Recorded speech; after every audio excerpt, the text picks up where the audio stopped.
सुधर्म नाम के ब्राह्मण की दो पत्नी थी। एक का नाम था सुदेहा और दूसरी का नाम था घूष्मा।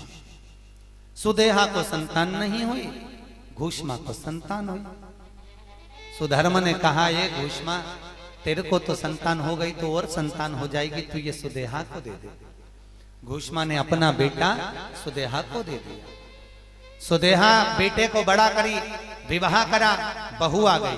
बहू को मालूम पड़ा मेरी असली सास तो घूष्मा है, सुदेहा तो मेरी सोतन है, सास सोतेली सास। अब तो वो घूष्मा को ज्यादा पूछे तो एक दिन सुदेहा को क्रोध आ गया, बेटा ही नहीं रहेगा तो बहू किस काम की।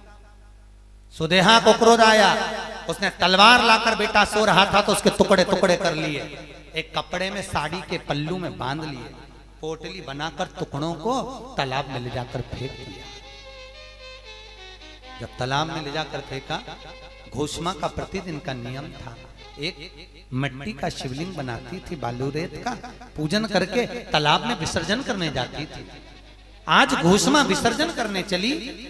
घूष्मा के मन में आया, भोलेनाथ बेटे को देखे हुए 1.5 महीना हो गया, बेटा नहीं दिखा है।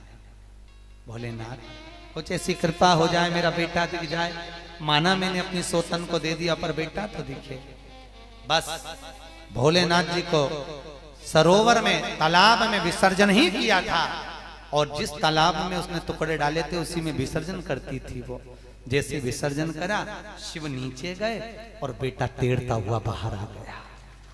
घूष्मा का बेटा तैरता हुआ बाहर आकर बोला, माँ माँ माँ। माँ बोली, बेटा तू यहाँ? हाँ माँ, मैं स्नान करने आया था, बेटे को याद नहीं। भगवान शिव ने घूष्मा के बेटे को यहाँ जीवित करा, इसलिए कृष्णेश्वर के रूप में भगवान शिव यहाँ विराजित हो गए।